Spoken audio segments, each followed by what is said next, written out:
From the creators of Relevant Magazine, this is the Relevant Podcast. I got something make the devil gonna run. I got something make the devil gonna run. I got something make the devil be gone. Run, devil, run, devil, run, devil, run. You bet your bottom dollar he's gonna be gone. I got something make the devil gonna run.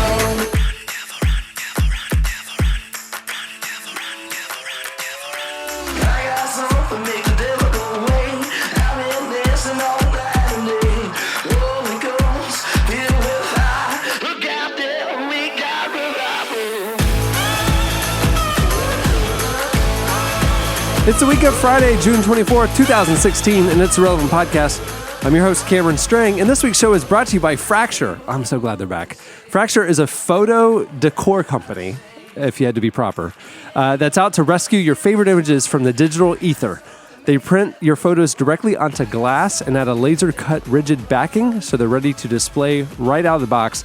They even include the wall anchor. You just upload your digital photo and pick your size, and it's that simple. It shows up in the mail. Yeah, and it's beautiful. Yeah, it really is beautiful. It has this, I can't describe, it's like richer. Yeah, well, because it kind of lets the light of the room in, sort of, and it's like, I don't know, it like matches the wall perfectly, but it's not like you can see through it. I think I'm doing a poor job at this, but I really like their stuff. I like them. Yeah, I think it's great. The point is that it's great. We really enjoy Fracture. Fractures come with a 60-day happiness guarantee, so you're sure to love your order, and each Fracture is handmade in Gainesville, Florida. Go Gators. From U.S. source materials and their carbon-neutral factory. Right down the street. Wow. Look at all that. For more information and to get 10% off your first order, visit fractureme.com/podcast. Don't forget that you support the show when mentioning Relevant and their one-question survey at fractureme.com/podcast. At some point, and we can just table this for later, could we talk about how I don't really understand what carbon neutral means?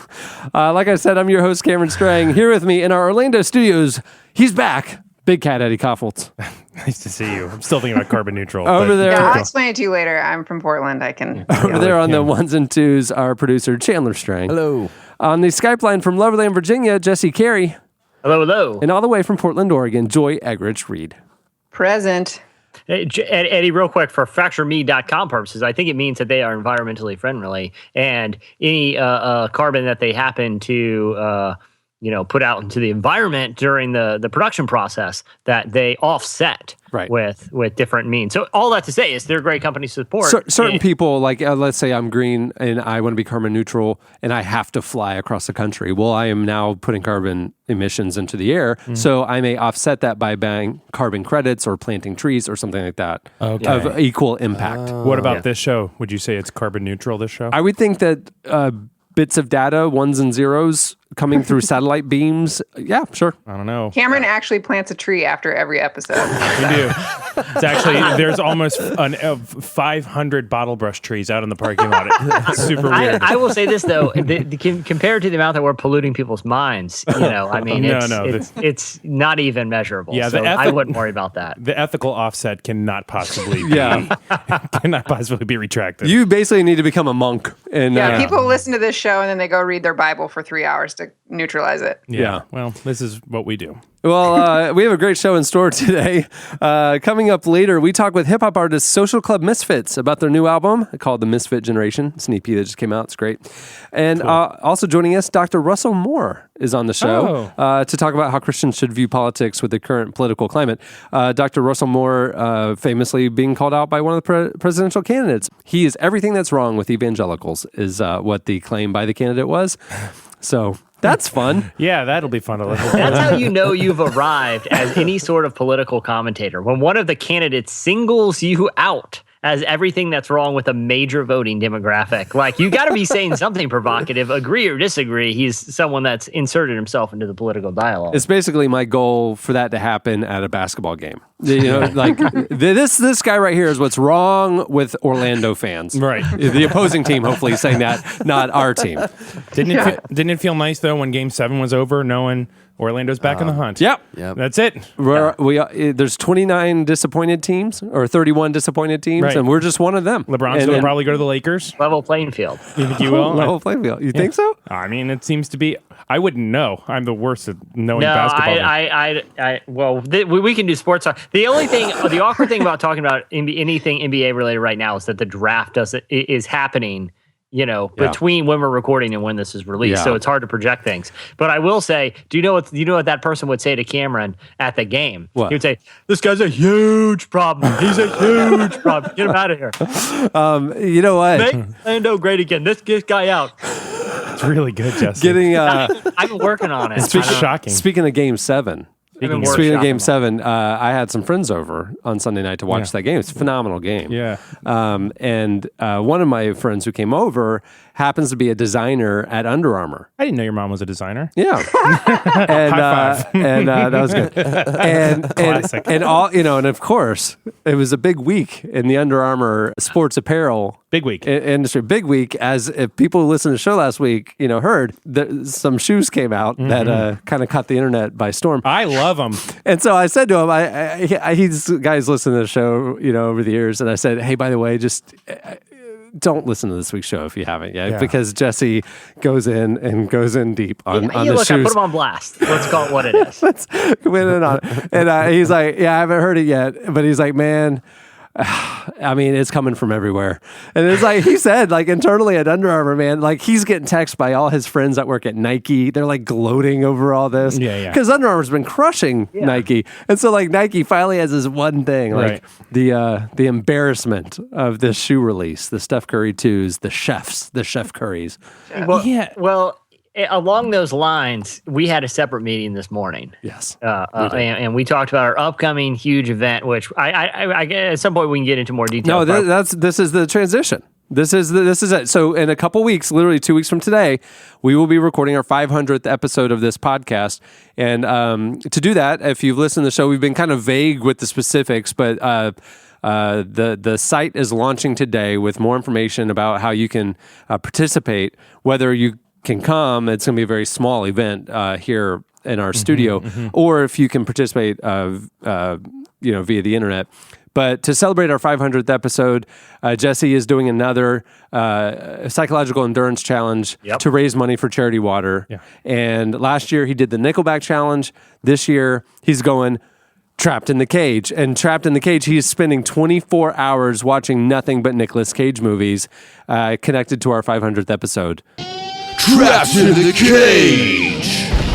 And so this week, today we had a big meeting about Solid. it. We had a big meeting to flesh out the specifics and stuff, which are all at trappedinthecage.com.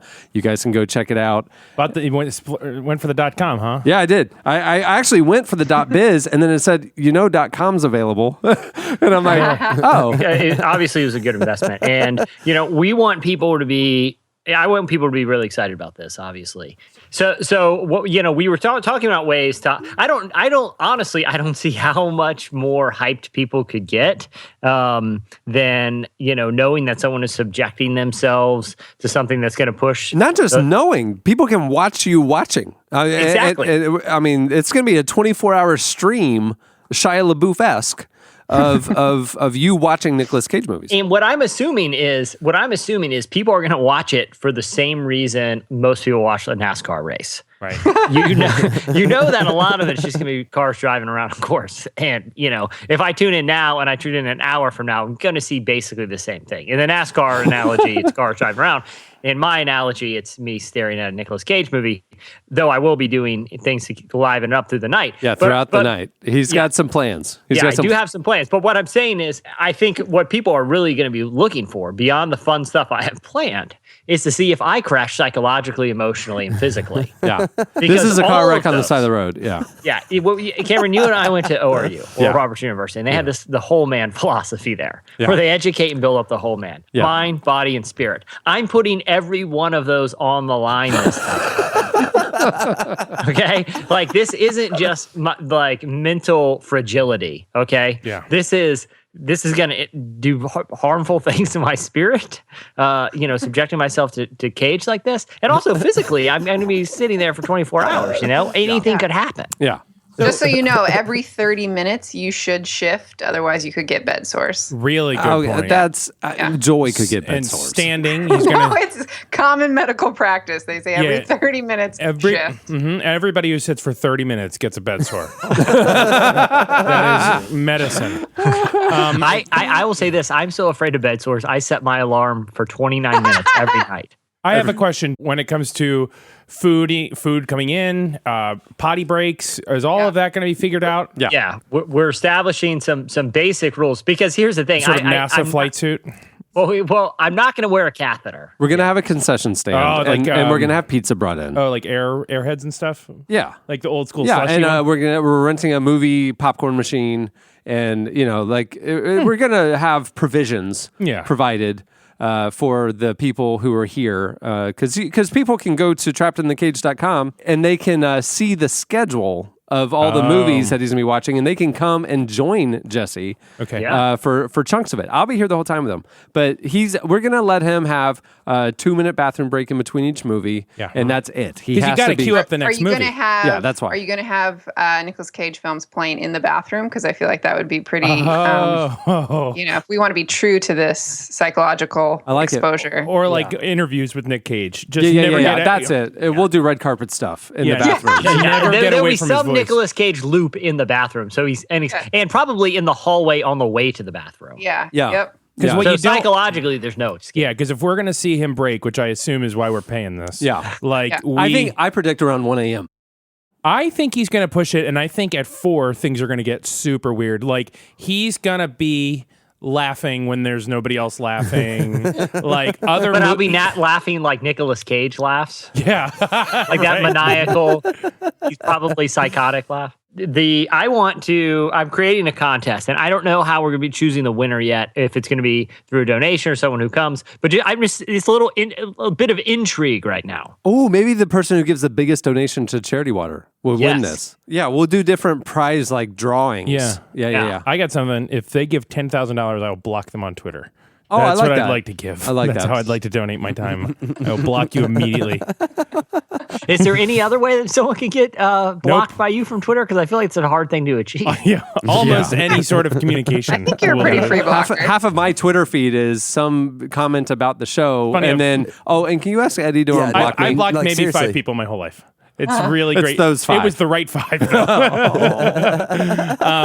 Back to Jesse. What is the thing that you're kind of throwing into the pot for the person that gets the most? And this was the segue back to the chef curries. It's a secret or no? Well, this is I want to sweeten the deal because I feel like right now the chef curries are hot. Everyone's talking about it. Everyone on the internet is making a joke out of it. But I don't think it's a joke. I think a lot of people. It's not just people who are wearing them normcore ironic. A lot of people find them comfortable. A lot of people who have a disease like diabetes. A lot of the elderly community. A lot of people want these shoes, right? The orthotic wearing community. I understand it. Mall walkers, people in rehab. Parents. People who want a slight upgrade from their grass cutting New Balances. Yeah. Did you know that 9 out of every 10 of those chef curries is sold in Florida? Actually, it's a pretty big market here for the chef curries. I bet if we told him that we were giving away a pair of shoes for this charity thing, he would sign them. Well, here's the thing. We're not giving away a pair of shoes. I'm not buying those. I don't want that on my finishline.com history. So what I'm going to do, and here's the thing, Joy, people can buy those shoes anywhere. What they can't buy is a curated accessory pack. Right. Okay. So if you buy the Curry 2s, you're only making partially the statement you need to make. You're making a big part of it. Don't get me wrong. If you're walking around in those things.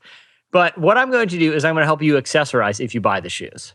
Okay. I feel like I have an instant visual of what this accessory pack is. So I'm including, and again, this is on my to-do list. Today I'm going to send some Amazon links to the team to acquire some accessories.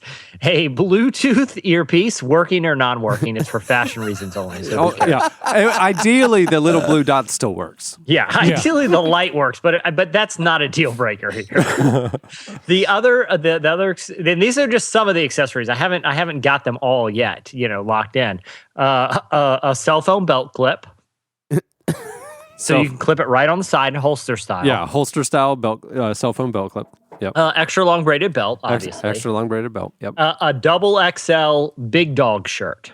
a double. And it's not double XL because I feel like the person, that's their normal size, though it may be. I don't, that's not why I chose it. I'm choosing it because it needs to be long enough to be tucked into a pair of cargo shorts. That's a given. I assumed. Yeah. So you're assuming that the person already has the chef curries and that you're just completing the look. Yeah.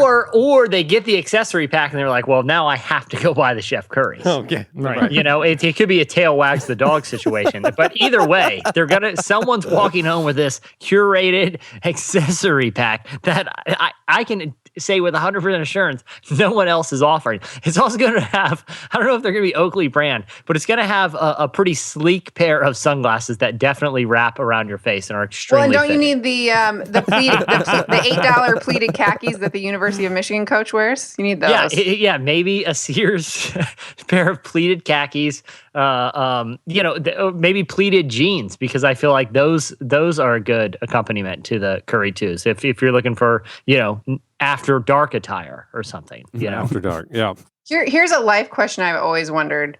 Does the company that started Big Dog, are they related at all to the company that started the Life is Good t-shirts? Yeah. It almost has to be, right? Feels like it's from the same It's brainchild. like it's like Anthropology and Urban Outfitters. Right. Exactly. Yeah. Right. and it's like the tools of the trade shirts. Have you seen those? Oh, the best. Yeah, Yeah. it's like, their marketing plan is pretty genius. It's like, well, what fireman isn't going to buy a fireman themed shirt? I mean, but it's all for the working man, construction tools of the trade. Even though I'm off work, I'm showing you all my t-shirt. These are the tools that I wear when I'm at work, even though clearly this t-shirt is after work attire. It costs $15. So, Eddie, when you first heard about Trapped in the Cage a couple weeks ago, you immediately leaned over to me and go, oh, I have some ideas. Yeah. What do you think we should add to the mix to liven the experience? Well, I feel like quizzing Jesse in real time about things he's seen is going to be great. I feel like really exploiting him losing his mind is mostly where my head Just was going. exploitation. Because the first couple hours will be fun, and Jesse's a sweet guy, and everybody will chat it up, and we'll laugh at the movies. What I want is 5 a.m. Jesse, when people have kind of tapped out and nobody really gave to that hour, and there's one person and he's watching a terrible movie. That's when I think the high dollar amount starts happening, because I think he's going to be crazy. I think people would pay a premium to get close to Channing and just smell how good he smells. Oh. So I think that might be a nice thing, is you can sit next to Channing and he'll give you a bucket of popcorn. Question is this technically a screening? Oh. Now we're into something. Yeah. You bring a lady friend to the screening. I don't know who, but maybe. High fives all around, Oh, I would think this would make an unforgettable date. Because it would make an Emphasis on unforgettable. that's the thing. Well, that's the thing. I'm not saying it's the best date ever, but I'm saying it's one people aren't going to forget. It is certainly a litmus test of how it's going to go. Because if you bring her and she sticks around after this, it's probably going to work out. Yeah. Because she really shouldn't. Right. But we should run specify like too, and I think we've already covered it, but just to clarify, people don't have to come for the whole thing. We're going to put up a timeline of when certain movies are going to show. Yeah. So if they have their Nicolas Cage favorite that they want to join us for, they will know when it is, and they can just show up then. Today the show's up, trappedinthecage.com. What we're doing this week on trappedinthecage.com is we have all of the Nicolas Cage catalog that we can acquire. Yes. That is not explicit content. I'm not Right. saying Which, not that rated cuts us in R. half. No, I'm not saying not rated R, but I'm saying there's Yeah. certain lines I'm not going to cross. If you can't watch the movie with your parents, we're not going to air it. Okay, so all of those movies. We which all there's- saw Titanic with our parents, let's be honest, and it was uncomfortable. Right. Did anyone not go to Titanic with their Oh, I parents? totally back did. in the And when day? she's like, and did "Paint me, anyone Jack." just stare so intensely at the seat in front of them? Like, has anyone ever been that uncomfortable in their life? Yes. When I was 16 years old, my dad had a business trip to Moscow, and it was like 10 days, 2 weeks. And he allowed me to have one of my friends could come, and I could go with him as well. So me and my friend, while he was in meetings all the time, could go, explore. On the way back, we fly to New York, and we decided he wanted to spend a couple days in New York, so Statue of Liberty, whatever, and we go to a Broadway show that night. And it was Will Rogers Follies, a good old-time cowboy show, on Broadway. So it's me, my dad, and my friend. And if you've ever been to a Broadway show, nudity is not uncommon. No. And we're there watching the Will Rogers Follies, and halfway through the show, all the Indian women walk out topless and parade around the stage. I have never. So my dad doesn't flinch. I've never heard this story. Flinch? I don't flinch. He does? I'm trying to what do I do? What do I do? And okay. Finally, nothing is said. Nothing. We don't glance at each other. Finally, we go to McDonald's afterwards. Right there in Times Square, and we're sitting upstairs, and we sit down and we're eating our happy. We're just all quiet and uncomfortable still, and he just goes, "Well, that was a little more risque than I realized." Great response. And that is literally all that has ever been spoken about that most uncomfortable moment I've ever experienced. Well, let me ask you this, Kim. Would it have been, did that relieve the tension at all? Or do you think it would have been better if just to this day it was just unacknowledged? Or do you think to this day, if it had been acknowledged, it could come up at any moment still? It's like when you talk to your dad. We still don't make eye contact because it's like your uncle who was in the war that you just don't talk about it, like, because he just goes blank. He's seen some things, man. You're like, Dad, remember when we went to New York, and your dad just backs out of the room quietly? Did your friend ever acknowledge it? Oh yeah, I mean, he and I did. We were like, what was that? That kind of thing. But then not around my dad. That was awful. So we don't want to create that moment at Trapped in the Cage. Yeah. I'm glad that we had to clarify that we don't want to create that moment in case there is ever a chance that we were going to. Yeah, no, that won't happen. No, that won't happen. Now, are people going to be allowed to talk to Jesse if they come? Or is he monkey in the cage? No, it's fine. So this week at trappedinthecage.com, all these movies will be up there, and we want people to vote. Yeah. And so the kind of top vote getting 24 hours is the selection that he's going to be subjected to. Yeah. Jesse and I were talking this morning. I want y'all's opinion on this.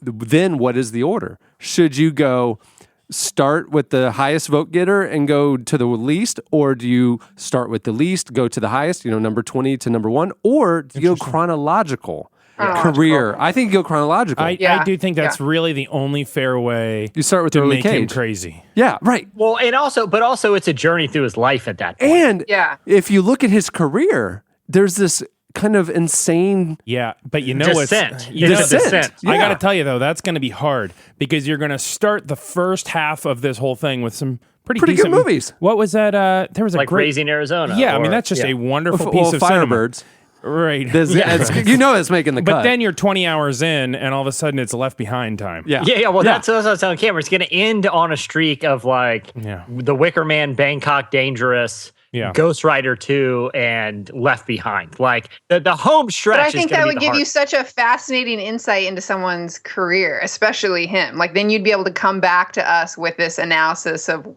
what happened. But my only concern is he's going to have a deep observation. He's going to be like, there was a tipping point. There was a moment in 1996. You can see it in this scene when he became Nicolas Cage. Now, are we going to be recording anything during this, or because I'm going to be there? Live stream. But before that detail, I just want to say this: the only problem with the chronological strategy is it's essentially like ending a marathon with a 3-mile uphill run. Great point. It's like putting the finish line at the top of a set of stairs. That's long. What if we I'm not saying I'm not up for it, but I'm just saying it heightens the difficulty considerably. I feel like maybe Adam could just pick a good order. No. I think chronological is the one. I think there's a couple things. One, there will be a live stream, the LaBouffe cam. But then I think we need to have like a roving reporter kind of do a report for the next podcast. Of course, yeah. And I think Jesse should also take a video diary. I think there should be a little thing where he has to go to the confession booth and kind of talk about his mental state, Real Housewives of Orange County style. Yeah, I mean he'll be watching a movie during it, so he'll have to just. At some point, during a montage or something. Maybe that's what's set up in the bathroom. Yes. Yes. And then at the beginning of the night, I'm going to look relatively normal and as put together as I typically am, which isn't saying a whole lot. But by the end, I expect to be full Lord of the Flies mode. Yeah. Face paint. There will probably be a bird that I trapped and killed in the building, and am now adorning his feathers. I don't know the depths I'm going to go. Just a little tip from junior year in high school, Joy, before homecoming dance. Okay. Just take a no-dose with some Mountain Dew and you'll be good to go. Really good I'm point. so excited. I've learned my lesson there. I've seen Saved by the Bell. No, Now, are I'm we not allowed to- trying to die. Are we allowed to talk during the movie? Because Yeah. if and when I show up, I assume I will be very chatty. Well, Jesse, do you want to give away any of the things? I mean, he's thinking there's going to be Mystery Science Theater 3000 aspects to it. yeah. Great. Oh, Yeah. okay. He's going to be Yeah. doing DVD commentary, Yeah, well, here's what Cameron and I were talking about this morning. The bottom line is that we're not having the people from Guinness out here, with a stopwatch and a clipboard and someone with the microscope. I will be. I'll limit that I'm your out. accountability partner. I'm Yeah, going to be here I'm with not you. saying I'm not saying Guinness. I'm going to leave the building or leave the room or something, but I want people that come to have a good time and that people who watch online not be 100% bored. So we're going to do some things throughout the evening to spice it up. And if you come, yes, we'll be watching Nicolas Cage movies, but we're going to make it interactive. We're going to spice things up throughout the night while still, living up to the constraint of we have to be quote unquote watching a Nicolas Cage movie end to end. Now, people hearing this around the world, we are doing this in our actual studio, which is not a large space. Hold on, we're doing the Trapped in the Cage in our studio? Here. Oh my gosh. That wall right there, a screen comes down. See the projector on the ceiling? We're going to have rows of chairs for about maybe 30 people in here, and that's it. I can barely make it through a show in this little room. So people will, those two doors will be open. The outside door right there will be open. Okay, I got to get out of here. Also, there's no air conditioning. yeah. No, it's great. It's chilly. The problem is, it's limited capacity. So people will at trappedinthecage.com will be able to reserve their spots. We'll have like different time blocks. So then we don't over. You should have people book it. camp out the night before. Make it like a Best Buy opening thing. Can this just tents all the way down our little avenue?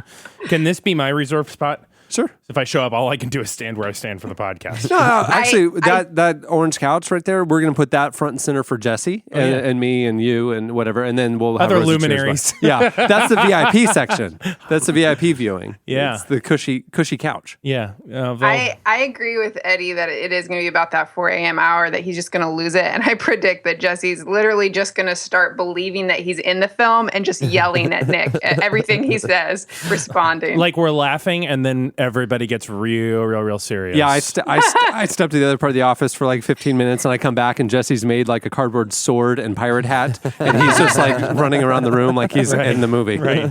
Yeah, I am because the thing about like the Nickelback challenge was I was always listening to it, but there was I still carried on with my day-to-day life even though I had it in my earbuds. I wasn't literally locked in a single room doing it. Yeah.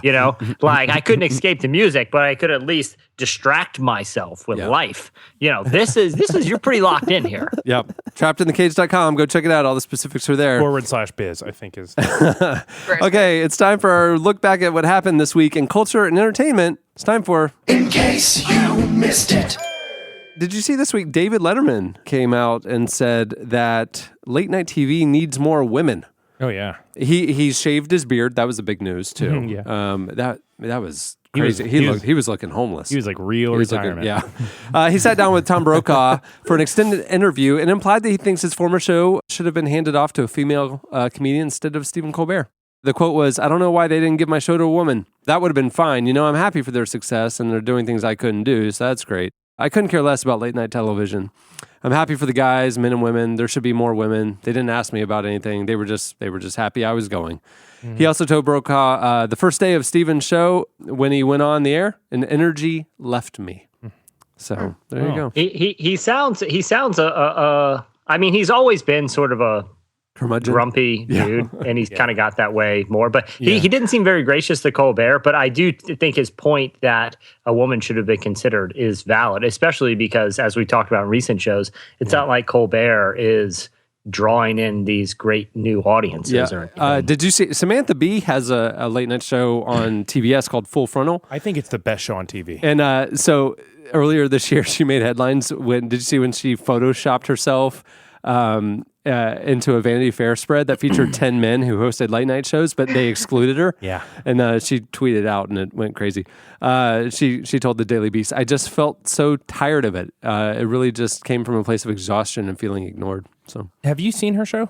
yeah. I mean, it's great. It is the next step of Jon Stewart. Like she Yeah. is really. Yeah, I feel bad thoughtful. for Trevor Noah. I do too, because Right? she Yeah. would have killed the Daily Show. She would have done a Absolutely. great job. Yeah, she would have been. She was a better choice. Not because I think Trevor Noah's a competent host, but there's something electric about Samantha Bee. Yeah, she thinks new thoughts, Right. and is really clever, and then is always funny. And the Yeah. thing that was so great about Jon Stewart was his like takedown of kind of American politics and American media and things like that. And Trevor Noah is coming in as an outsider, and he just doesn't have the gravitas to say or have the insight that Jon Stewart did. Well, it was Yeah. like the other guy, Craig Ferguson. Yeah. His shtick was always like, America's so crazy. Yeah. And Well, it's same with John Oliver. right, except John Oliver seems to somehow be traversing. Well, he does. that. He tackles global problems. Yeah, too, that's I true. guess. Yeah, but that's the true. thing about Samantha Bee, is she's got teeth. Yes. Her comedy has teeth. Like Yeah. she's not just doing things for laughs. Everything has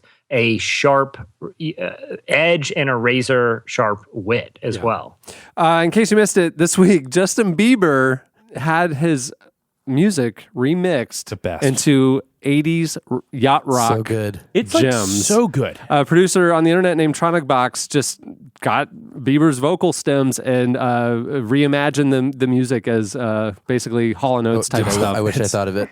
It's really good. He like, what do you mean? Love yourself. He put them up on SoundCloud, and they are straight 80s fire. Here is a clip. When you told me that you hated my friends, the only problem was with you and not them. And every time you told me my opinion was wrong, you tried to make me forget where I came from.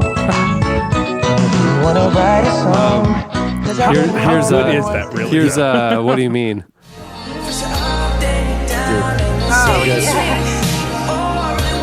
Just wait for the sax solo.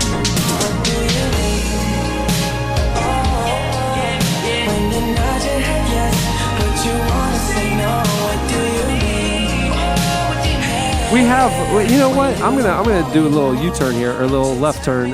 We have more Bieber news. I'll get to in a second. But Okay. while we're talking about slow jams, Very hot. I don't know if y'all know something that my brother does on the internet. It is. I know. It is very that's hot. funny. He Yeah. does. Funny. He does slow jams from the kitchen, Yep. and he released a new one this week Got it. about peanut butter and jelly. That's right. I'd like to preface you by saying, like many of you right now, I had never heard a single musical note this man had produced other than our jingles. And I was like, I wonder if he needs a Simon Cowell in his life where like it's not good. And then I heard this, and it is unbelievable. Thank you, dude. Well, don't let it go to your head. Settle down. So Excited. here is my brother's new slow jams from the kitchen Took me about 3 peanut days butter to and do this, jelly. by the way. Here it is. He's performing. money's tight, and if the mood is right, It is so hot. girl, you know I do that thing you like. You don't even need it. I like it when you play your roots. You can just sway like Stevie. For you, He's I'll make it cut the way you love. Just let me know how you It's all about PBJs. I'll make a PBJ for you. Now, are you playing every instrument on Yeah. that? And are you singing? You're a really talented musician. amazing. Yeah, that's some silky tones right there. What are your other kitchen themes songs? Well, basically, Jams. this is the most produced one I've done. But Yeah, it started with him basically holding his phone and he would sing into it for 10 seconds. And now he's got a full-on music video. yeah, I did that just because I was bored cooking chicken, and I thought of a jingle about cooking chicken, and How did that one go? you can look it up on Instagram. No. Let's hear it. Let's hear it live. Right? Yeah. That's probably my least favorite one, but some friends of mine liked it, and I was like, oh, I can do more of them, and so I've done a lot. Amazing. The last one was about guacamole. Oh, now that I could get into. Yeah, What was it called? just called Plus Guac. It's on Instagram if you want to check them Pretty out. hot. At Chandler Strang. Well, you're very talented. I'm surprised you're not. I'm gonna probably release that as a full song. I made it. It's like a 2.5 minute song. So yeah, I'll put it on. You should got a whole album really coming. I was thinking about doing greatest hits. Yeah. Are you Tronic Box or whatever his name is? Yeah. You know, I didn't want to tell you guys, but You're good enough. You sound like you could be Tronic Box for what I know about. Okay, so sure this is the guacamole one? yeah, I think so. Do you want guac with that? Girl, I made this fresh last night. No, I gotta taste it right. Thought you maybe wanna try. I don't know if you're the type or if this is what you like. I think that's a hot gem. I only have one piece of critical commentary. Okay, I what's that? occasionally dip my toes in musical criticism. Yeah. I think it's smooth. I think it's sweet. My only concern is that it opens with a line, I made this last night. I'm not a big day-old guac guy. I want my guac table side. I want it fresh. I understand I don't that. know why you're offering this girl day-old guac. Yeah, Because I'm it's assuming good. you're singing this the next night. You got that tan skin on top if it's day old You guac. need to say, I made this. You gotta You gotta be grinding it. You gotta be grinding it right now. Yeah. Yeah, like I said, it's You got to be could add a table line, side you're like, I status. made this last night, but I left the pit in, so it's Yeah. still good. Have you ever thought about adding that line? Just like that. You can actually just take my I will vocals. be doing that. You have a edit. really pretty voice, Joy, in a way. Thank you. Hey, in case you missed it, speaking of Bieber, according to Instagram post he put up this past week, he relates to TD Jakes.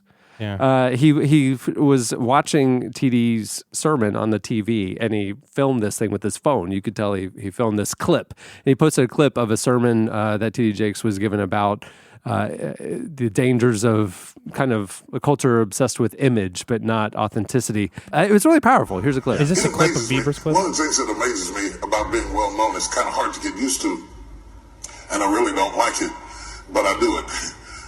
Everybody wants to take pictures with you, and they run up to take the picture with you. They don't. See, it used to be they wanted to know you.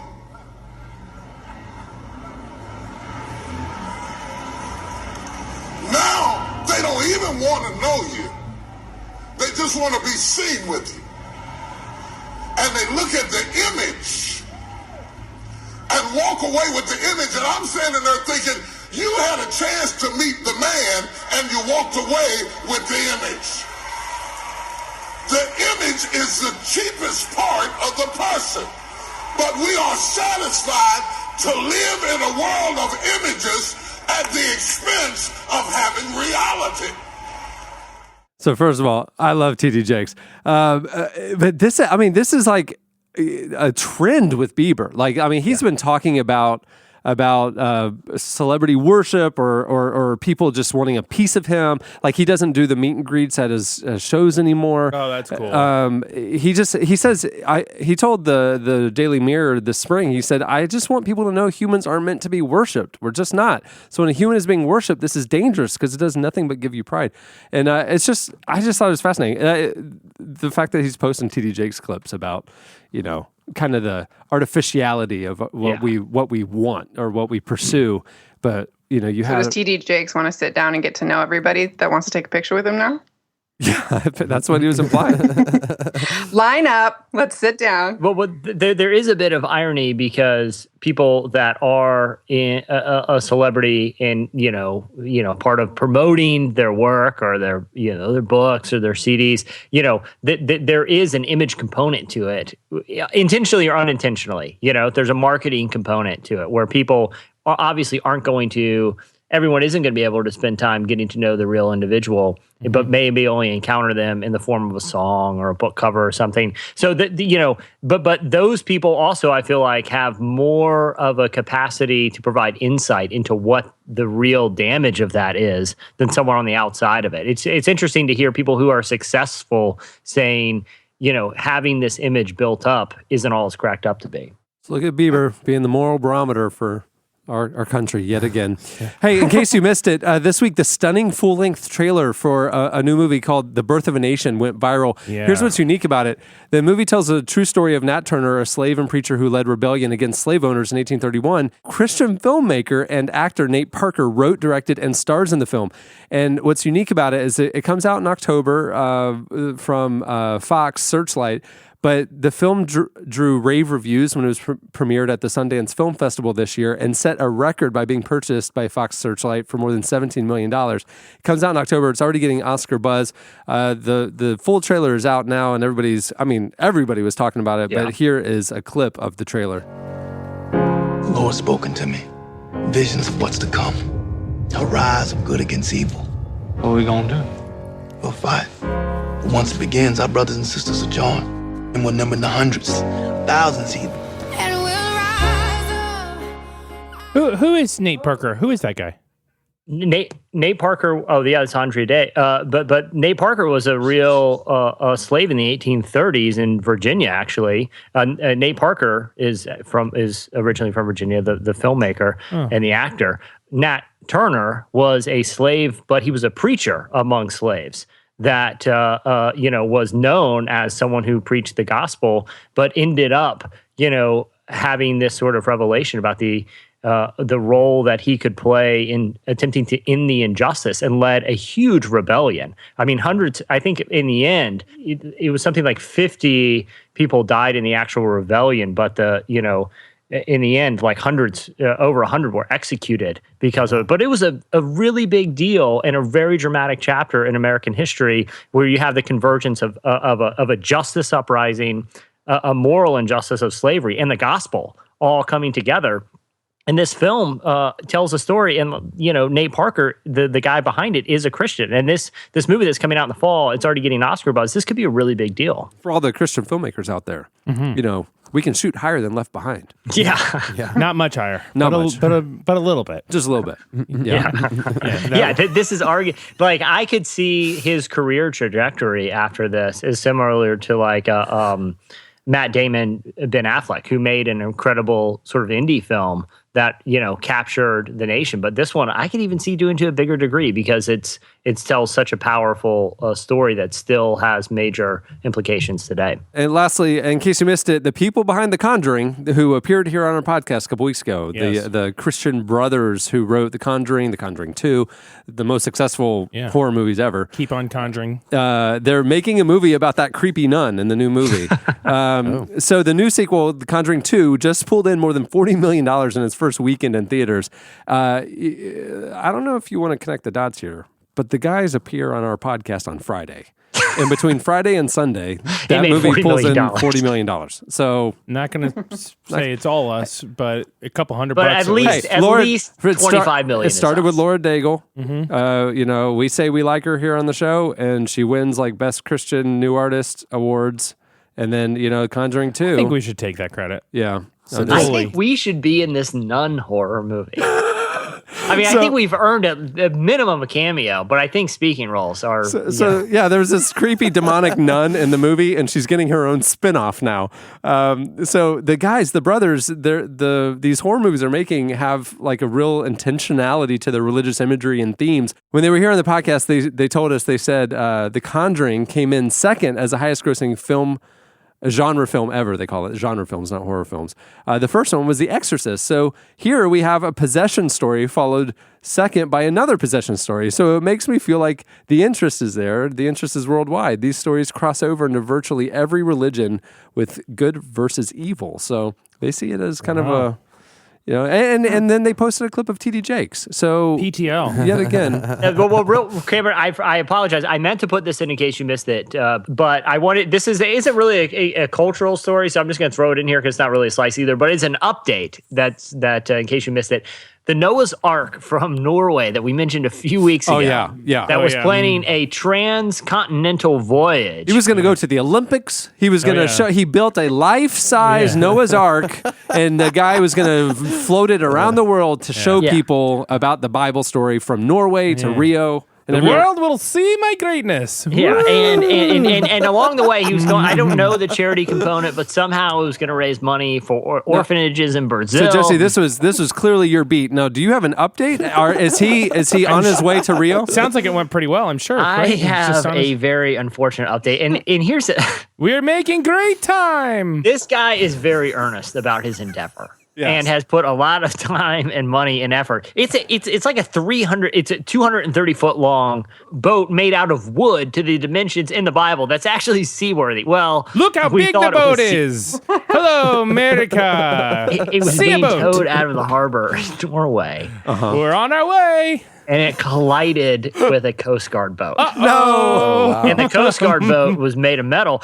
To the craftsmanship of Noah's Ark's credit, it severely damaged the metal boat too, but it sustained a lot of damage itself. So he didn't make it out Did of the it harbor. sink, or is he? No, I mean, thank God they weren't in the high seas because, I mean, it was you can see pictures. It has a hole like the size of a house. But that's the thing is, I saw pictures and I'm like, how? Like, they're both such big ships. How did they run into each other? You know what could have prevented this? I think we know. Had any of them read the Great. book that we've talked about exhaustively on this podcast? It's a masterpiece, really. Yeah. How to avoid huge ships. Yeah. Had that book been aboard either of these vessels, if just one of the two had it, it had the keys to avoiding this exact scenario. The scenario that happened is two huge ships fail to avoid each other. Okay? If just one of them had read the John Trimmer book, which is available on Amazon, readily it doesn't available. take two of them to read it. It only takes one. Right. One can be super aggressive. The other one needs to know how to avoid The huge ships. other one would have read a book about avoiding such Yeah, things. the best offense is a good defense. Yeah, so this book could have prevented this disaster. Obviously, the guy behind it is pretty broken up about it because this was a big dream. Like He his said boat is. Yeah, it's an awful dream. He So said, to have an accident. So it's got this huge hole in the side of the boat. Did all the animals scurry out into the water? Great or was question. Was there a We've feeding lost- frenzy that's now featured in a movie opening this Yeah, weekend? well, we lost all the dinosaurs. That's why we don't have any today. Right. Why, Were that there explains dinosaurs it. on the boat? Exactly. Yeah, they got out somehow. No, but the good news is I think he's pretty committed to repairing it and continuing the voyage. No. But at this point, you there's think no he wouldn't? timeline for that. The damage is extensive, and he used actual carpenters to build this thing with wood. So anyone who was planning on going to Rio in July or August or later this summer to go see the floating Noah's Ark, we're going to put a pin in that trip. I had a fare watch on the airfare to go down there and be able to see the. So I just have to take those alerts off. Yeah, But too I will bad. say this: the good news, no one was hurt. No one. okay. I mean, both boats were severely damaged, but no human was hurt, so that's good. All right, well, that'll do it for. In case you missed it. Stay tuned. Up next, Slices.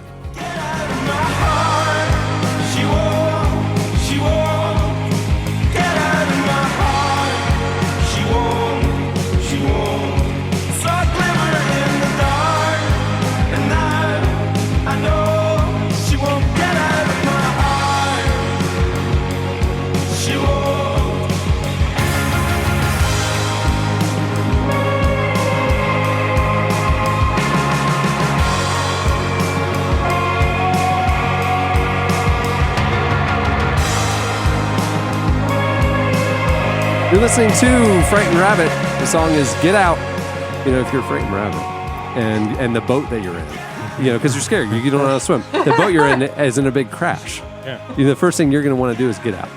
In that scenario, do you take the other rabbit with you because there's two of you, or is it just kind of every man for Well, himself? probably one of the rabbits is brave and one of them is frightened. Well, the frightened one's going to get out. Yeah. The brave one's brave going to try and one, help well, out. yeah. Brave one's going to help out. Yeah. The brave one realized we haven't even left the harbor yet. We're gonna be fine, guys. I mean, we ran into a Coast Guard vessel. It's literally its sole purpose is to rescue people in these exact scenarios. We're fine. Do not jump out of the boat. That's a terrible decision. At the beginning of the podcast, you heard Crowder with their new single, Run Devil Run, which is the horror movie Brothers inspiration. So, Yeah, it's terrifying. yeah, David Crowder. The Scary all those Nun, movies. David Crowder, Run Devil Run.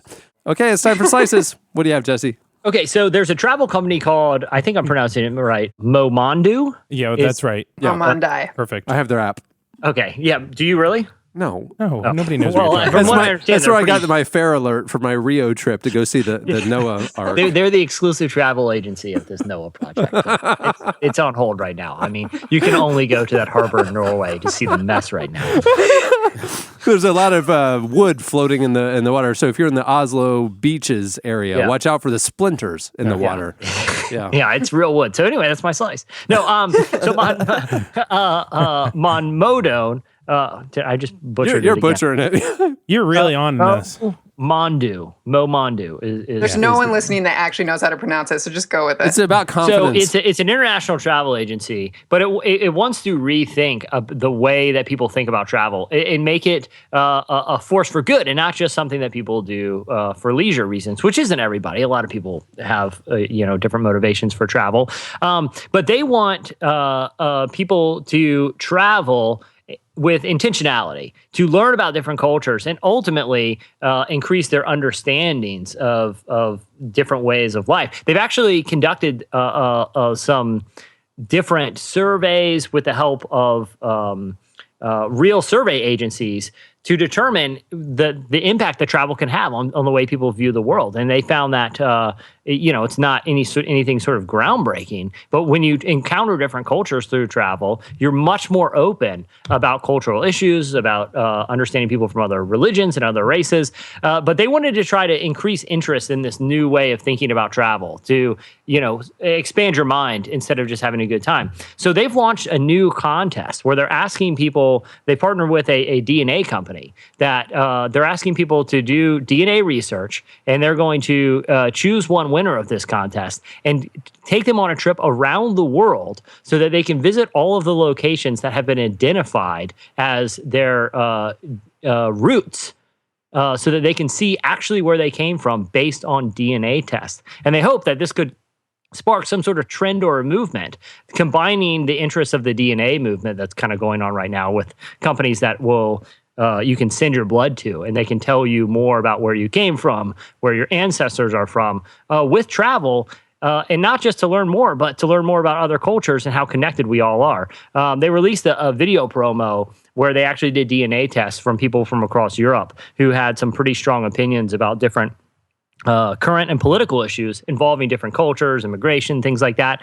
And a lot of these people were really surprised to the point of tears to learn that they shared much of the same ancestry and genetics and blood as some people that they had really strong opinions about. And they hope that this travel component can actually help break down walls even further. With my luck, I'd end up winning, and I would just go to like Fort Lauderdale and Atlanta and be like, Your ancestors are from Fort "You're Lauderdale. just the most You're boring related white guy to- on earth. Congratulations." You're not going to believe this, man. You got 100% Yeah. Delaware. Yeah, we rented you a Ford Taurus. You can go visit Delaware. Yeah, believe it or not, where you're from in Delaware, there's not even an airport there. So it's just a Greyhound, man. Yeah, we're just gonna send you up on a Greyhound. Nice Jack in the Box up there, though. So But it's 100%. Both sides run very deep in Delaware. Not a good part either. So yeah. it's I mean, we had That'd to be map it. interesting. It's actually, the coordinates are right at the location of a Burlington coat factory up there right now. So My, Burlington Code. my dad got real into ancestry stuff, as old people are wont to do. Oh yeah, they And, get their Steph Currys and they do their ancestry. Oh yeah, they just kick back, put on the compression socks, and fire up ancestry.com. And he like traced back the roots to of his family to Luxembourg, and went to like traveled there and went and visited graveyards to find strings. But from like the 1200s. Yeah. In Luxembourg. did he find them Wow. successfully? He did, yes. But let me ask you: Did he go with you? I'm assuming he went with your mom. No, just went by No, himself. my mom's like, I have no interest in this. He had a business trip in Germany or something, and like took a special trip by himself to go, and he found a relative family in Luxembourg. Just hit them up and was like, and hello. hit them up and introduced himself, and like goes to their house to like talk about the family tree. It's like, No, well, first off, I think this is awesome. Like, that isn't an awesome story. Like, because like, let's say it's a role reversal, right? Let's say someone from, because I don't know that far deep into my ancestry, but let's say someone with my last name from another country, who knows where, contacts me somehow and says, I am, interested in our family roots, and I see that we share relatives. I was wondering if you could tell me more about your side. Would you want to get together? I would absolutely do it. I think that would be fascinating. well, listen, next time my dad goes on a long business trip and has a layover in New York, I'll let you meet up with him and join him for the trip. He has great selection in theater shows. Yeah, oddly enough. Well, Cameron, let me ask this. Was it a moving, is it an experience that you feel like impacted him? Oh yeah, this is his thing. Yeah. It's like he's visited almost every strang. I mean, he corresponds with these people. So I'd be kind of interested because my dad is adopted, and we have no idea. I have no. So your DNA would really be illuminating. It would be totally illuminating. I'd Yeah. be super curious, but then it's like, what do I do with that? Because it's not going to be super exciting. It's gonna be like, oh, Germany. Yeah, okay. You're Nordic and German. Right. for It's sure. not like going to be a real shocker where I'm from. But like, and then your dad tracks down people with the same name, and like it's like a thing. People get excited about that. Yeah. I'm just trying to wrap my head around, like, if I realized my great cousins or something are living in Germany, do I care about seeing them or not? I'm trying to figure that out. I don't know. My dad cares. I think there's a point in life where you ask, like, who am I? Why am I here? And like, where did I come from? And what is the meaning of life? I think in different seasons of life, it's more interesting than other seasons. What are the chances that if Jesse gets his cheek swabbed and he's flying all over, what are the chances that his first stop isn't the guy that built that Noah's Ark in Sweden or whatever? Yeah, that they're connected like, somehow. hey, here you go. It's actually your brother. So here he is, you guys. It's actually a very close relationship. He's actually my immediate family. Wow. So yeah, there it is. Next stop is Jungle Bird. All right, what do you have, Joy? All right. As we all know, cell phones dying. It's something that affects us all. So I'm curious, my question for this week is, what precautionary measures do you guys take to prevent your cell phones from dying? I have one of those external battery packs in my backpack at all times. Yeah, me too. The Mophie, do you guys do that Mophie thing? Yeah. Well, I that? mean, not like the case on my phone. I used to. What's Mophie? Oh, it's like this, it's like 90-pound thing you put on your phone just for an extra charge. Gracious, no. I have a little deal that'll charge it up like 2 or 3 Yeah, I times. mean, I'm rarely away from a location that doesn't have electricity, like for an extended period of time. Yeah. Well, traveling. Yeah. All right. Well, I still feel like we all run into that all the time. And obviously in India, they feel the same way. They partnered with this company called Blink Digital. They partnered with them before to do really amazing things. Like they did this thing called Plate of Hope campaign where they fed India's underprivileged children. And so they said, well, that worked so well. Let's do it again. And in a similar vein, they decided to come up with something called What a Box, which is very similar to a Happy Meal, except for instead of a toy for children, it comes with a phone adapter for adults, and it supposedly gives 2 phones worth of charge. Even it literally doesn't increase the cost of the Wada box. You get 5 items of food, $2.20, and you can charge your cell phone. But maybe I just don't understand Indian culture or the availability of electricity. But that is the last thing I'm thinking of, something that a battery that I like. Oh, here's your 5 things, and we're going to put a battery in the bag for you. I know. Like that, just because it's like the opposite of what Chick-fil-A did with their phone coop, where they gave you a coop, basically a cardboard box to put your cell phone in so that you wouldn't use it while you're eating dinner with your, friends or family. And if you kept it in the box the whole time, they would give you a free Ice Dream milkshake. Like, this is the exact opposite. This is like promoting phone use during mealtime. Yeah, exactly. In India, not having your phone charged is apparently as serious as kids being hungry. So they did this huge campaign. This ad that I saw is this woman. She's texting her girlfriend, and she's like, Rohan just asked me out. And then her phone dies, and she's like, what am I going to do? I should eat. And then she goes to KFC, gets Classic this box Rohan. that it looks like it powers up so much that it actually cooks the food too. And then she charges her phone and then realizes, oops, I accidentally texted it at the Rohan. And then there's a big LOL and the commercial's over. It is a great commercial. It is. Although the power grid's really unstable in India, and they really don't have plugs everywhere like we do. And also, people really run their entire life off their phone. So it is kind of crazy. But also, like when I was in India, there was not power all the time, and nobody even blinked. Right? Until I realized that power goes off while you're in an elevator sometimes. And that, of course, is end times. But so I took the stairs only. But it kind of makes sense. But it is a little bit crazy that you buy this chicken box and it only charges at halfway. Well, and doesn't it seem a little sketchy that it's like the box, like your soda is in the box and like the electrical stuff seems to be under the box? I feel like that's a setup for like a fire starting or someone getting electrocuted. Well, that's just a hilarious buddy comedy waiting to happen. I will say this though, that if I'm in a scenario like the only scenario I can think is like Lollapalooza, where we've gone last I don't know how many years, Cameron, but that's a scenario where I'm always fear that my phone is going to die because it's hard to find someone a place to plug it in, right? That's true.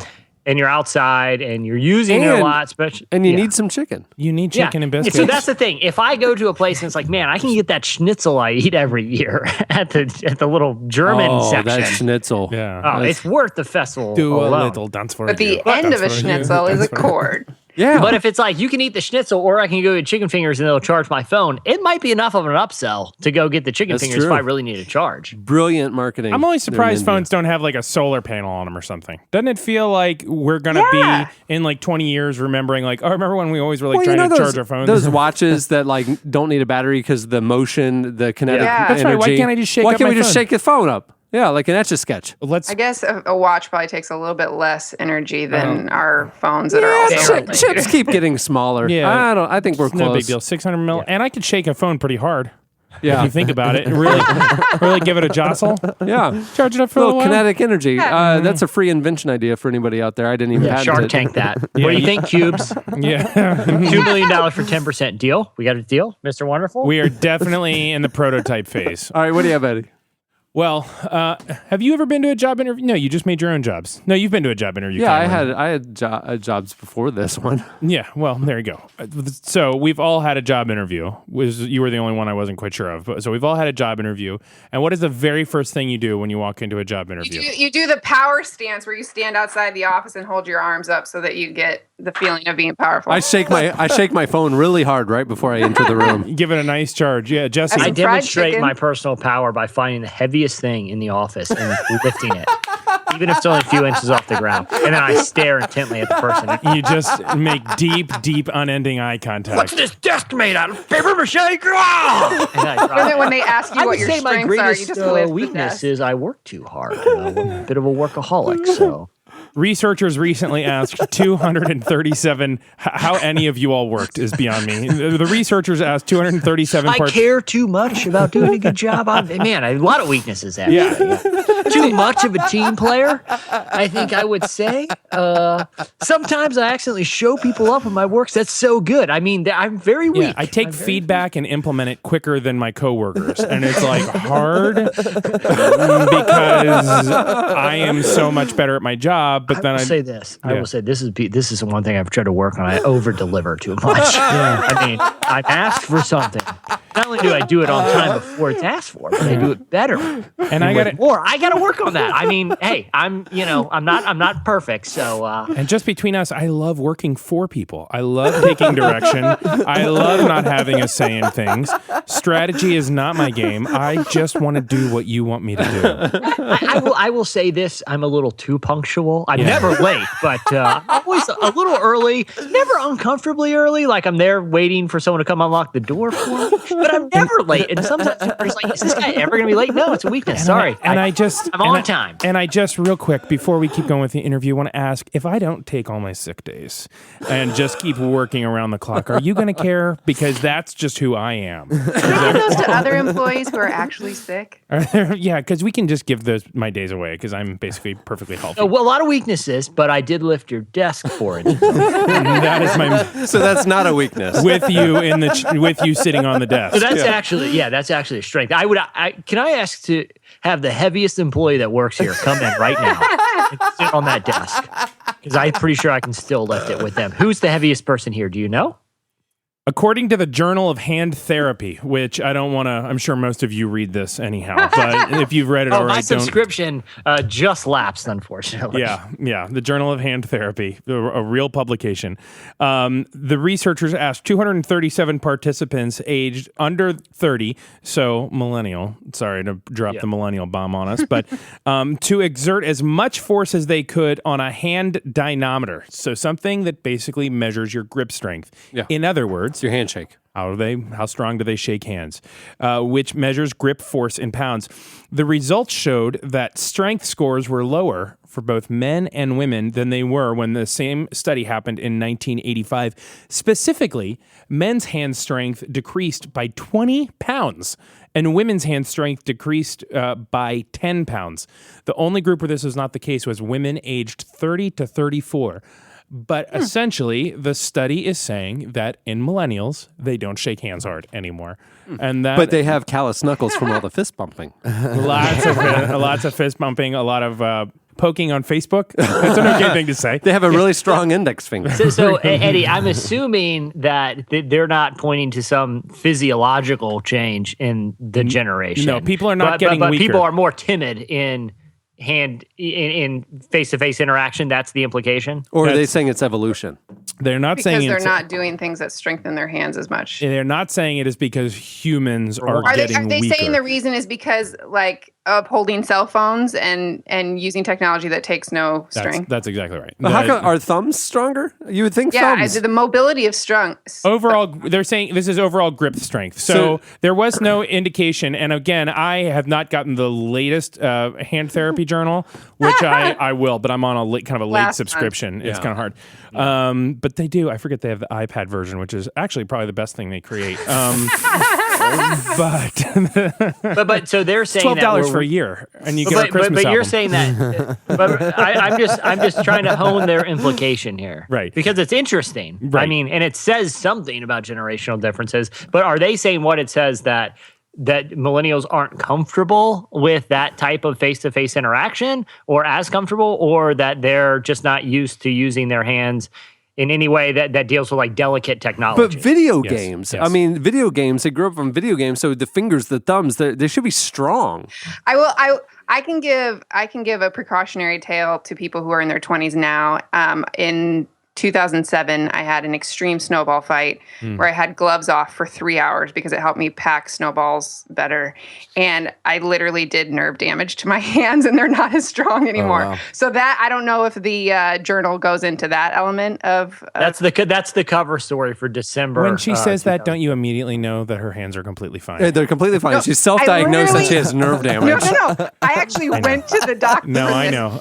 And he put patchouli oil over your hands and said, He said, Joy, did he say, I understand. From now on, every handshake you ever give will be a dead fish? Yeah, Eddie, and by would you doctor, I rather mean have my friend someone who sells give me you oil. like a handshake that literally hurts, or Yeah. would you rather get the limp, totally dead fish, where it's like they insert their hand into yours and it's like it goes ragdolling? I don't have because a, I feel like that is a very jarring and disorienting. I'll tell you, that's how they shake hands sensation. in Luxembourg, though. I don't have. Oh, don't even get me started. Ron Strang in Luxembourg, he'll crush a hand. That's why I only offer him a ragdoll hand and just relax it and just power through the knuckle. power through and try to focus on something in the distance and just ignore the pain. Joy, you were saying? Eddie, can you contact your friends at the Journal and ask them to do research on? I feel like there's a direct link between people who have the limp handshake and very sweaty palms. Those things always seem to go together. Interesting. I have not. I will ask them about that. I'm sure they're listening. The research suggests that the change could be caused by a reliance on technology and the fact that fewer people work in manual labor in which they must really use their hands. As a society, Elizabeth Fain said, we're no longer agricultural or manufacturing. What we're doing now is more technology related, especially for millennials. So they are saying that because we use our hands less, there's less hand strength, and millennials shake hands softly. So it's not like a cultural thing where, we don't value hard handshakes anymore. It's that our hands aren't as strong because we're basically clicking on little screens all day. Can I give you a little pro tip for making a good impression with a handshake? Boom. Go in for the handshake at the point where it seems like is the natural release point for both parties.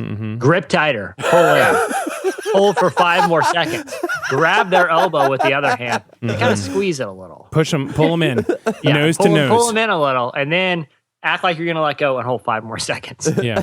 I will tell you, speaking of... And then go lift the desk again. Speaking of hands, of power. Demonstrations of power are very important in this. It can't be overstated. Well, I will tell you, I witnessed this at the lobby of our church one time. There was a guy who was a greeter who was one of those older guys that was probably in the military, but I don't know. Jesse, you've talked about old guy strong before. Yeah. Just like old man strength. Dad strength. This guy is as strong as you could be. And he would crush hands. He'd just boom, hello, welcome, crushing hands. And one day I was watching this happen. He shook a guy's hand and the guy went totally white. And the guy, just the day before, had his cast taken off for his broken hand. And the guy re-broke his hand there in the lobby. And it was like, the kid was cool. The guy felt terrible. But the kid was like, what can you do? But he broke the guy's weak hand. Millennial. His bones were so brittle that just shaking the hand of someone from the greatest generation caused him to shatter. I've only ever held a phone. Yeah, he's out programming Madden at EA or whatever, and he just gets crushed by a guy that actually has been outside. But I will say this, old man strength is a real thing. Cameron, have you ever played basketball with someone who is in like your dad's generation? Oh yeah, it's usually the guy who crushes the game. I mean, like that's the thing. Like they could physically, you could look at him and be like, I'm in way better shape. I'm probably stronger, faster, and can jump higher than that guy. But they will dominate you in the post. That's right. Like they possess strength that you just don't know where it comes from because you're looking at their body and you're like, I don't see how the strength is coming out of that old man body. But he is crushing everyone on the court. Yeah. It's a whole different thing. So I still think I do value the very firm handshake, not the crushing handshake, but the firm handshake. Yeah. And so direct eye contact. Nice direct eye contact. Little shoulder rub. And then you try to show them how high you can. What are these ceilings? 8 feet? Watch this. Jump up and touch it. Yeah. Look at my vertical. All right. Well, that'll do it for Slices. Stay tuned. Up next, Social Club Misfits. Join us. For another day.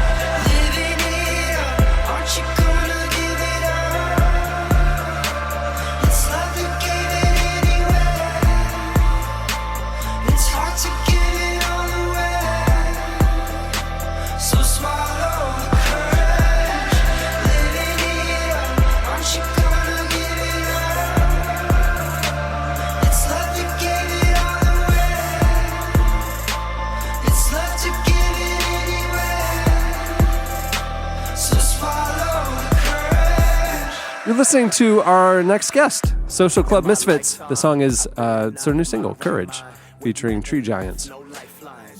Actual or theoretical? I think literal tree giants, yes. Social Club Misfits is a hip-hop duo from South Florida. The guys are creating a misfit generation that they hope will challenge the status quo and the face of Christianity. They recently spoke with Relevant about their new album, The Misfit Generation, and the message behind their music. Here is Social Club Misfits. Yeah. Baby, I can fly you to an island. Only me and you, girl, this could be private.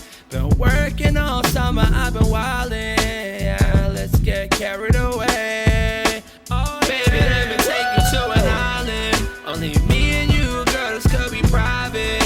Been working all summer, I've been wildin'. Yeah, let's get carried away. Yeah. So y'all are in Miami. I mean, tell me a little bit how you got started. Like, you know, what were you doing and how did you get started in music? Yeah. So, we met at Midway Studios. We were doing music before a little bit. I was working at Nordstrom. Brian had a job. We were just working and living life, and we both had the two big, like, detrimental events that happened in our life where it kind of just changed the way that we saw life, you know? Like, life actually happened to us. And, I mean, Frank can speak on his side, but for me personally, I was working at a church, I was a youth pastor. I wanted to be a pastor. I wanted to plant churches, and I wanted to do all things. So I was working at Nordstrom while being a youth pastor, while doing music minor a little bit. But what began to happen is my pastor fell into just a bunch of moral failures. And it really hurt me because this is the church that I got saved at. This was the church that I was raised in. They put me through Bible school, everything. So it really hurt me to see, like, the guys, all the people, the elders and the people in my church that I looked up to, that I gained knowledge from. Those are the guys who turned their back on me, started divorcing and messing with the money and just doing things that just weren't right, and what I knew from the Bible to not be right. So it really gave me a bad taste. So, and the original music that you hear from Social Club, the mixtape stuff, a lot of it was a lot darker because we were going through I was going through a dark season. Fern was, we had just life happen. And so now it's funny because we make music still from that perspective of, people go through life. Life happens to everybody. And, at the end of the day, who are you putting your trust in? Who are you leaning on? Who's the center of your joy? And so, that's really where our message comes together, is that we make music for we say misfits. But the truth is, everyone could be a misfit. There's always going to be a situation where you don't fit in. There's always going to be a situation where you feel like the odds are against you. And so, that's when we started making music, and we've been doing it for 4 years. We've been independent. 2 months ago, we signed to Capital C&G, and everything is fantastic. It's the best thing we ever did. And we just knew that, this is the plan that God has for us. My story is a little bit the same but different. It's different in the sense, I was a pastor's son. I am a pastor's son. And, grew up in church and things of that nature. Basically, my story, I should have knew better. On my own terms, when I was 18, I just stepped out into the world, just bare face, just went into the world and wanted to do whatever I wanted to do, totally disregarding everything I was taught, trying to just do whatever I wanted, felt over-sheltered growing up, and I just always felt I was missing out. So I went to go, get everything that was owed to me, literally the prodigal son story. So, making a long story short, I was heavily involved in drugs and things of that nature, and I got caught. I went to prison for trafficking back in 2005. I wound up going in 2007, came home in 2010. And I get into this real quick because right before I came home, I remember speaking to my sister, and she's like, I know you want to do music, Fern. I got this guy, Jay Blaze, and he's got this radio station. Maybe you could start with him. I know she's always trying to guide me in the right steps. So I wound up going there one of my first few weekends home, and through those circles, I wound up meeting Marty. We started making music, and he was working on a project actually, and my brother was mixing it down. And I was like, hey, you want me to throw something on there? And we was like, yo, give it a shot. And for the most part, I sent something in, and it was dope, and we both loved it. We just kept on making music from then on. We just knew it was something cool, something different.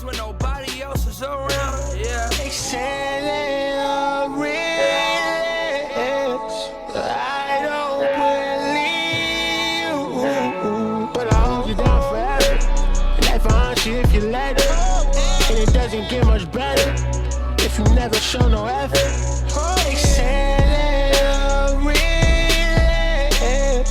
I don't believe you, but I hope you're down forever. Life behind you if you let it, and it doesn't get much better if you never show no effort. Yeah. So tell me about. We'll talk about your album in a little bit, but or the new project at least. But tell me about your music from a style perspective. When y'all got together and you started making music together, what brought you to the kind of tunes you're making? Yeah, I think that there's a difference between being influenced by someone and then being inspired by somebody, and I feel like a lot of artists nowadays, they're very influenced by artists they're influenced by the top, Drake, Kendrick, J. Cole. They're very influenced, so their sound almost is similar. You should really just be influenced by the Holy Spirit. Outside of that, you can be inspired by people, because when you're inspired, it's almost like you take little things, but you don't steal their whole style. So for us, people can never say, hey, you sound exactly like Drake or Dr. Dre or Kendrick or J. Cole or Lil Uzi Vert or whatever, all the new popular guys that are out. They can't say that because we have our own sound. And it just sounds like us. It sounds like Miami. It sounds like New York. It sounds like where we're from. We're not different for the sake of being different. We're different because we're just embracing who we are. So the cops shut the cops down. It's a pizza party out.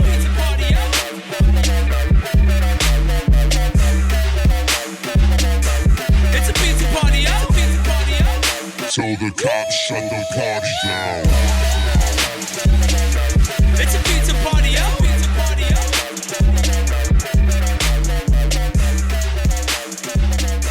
So you guys, tell me about the newest project, the Misfit Generation.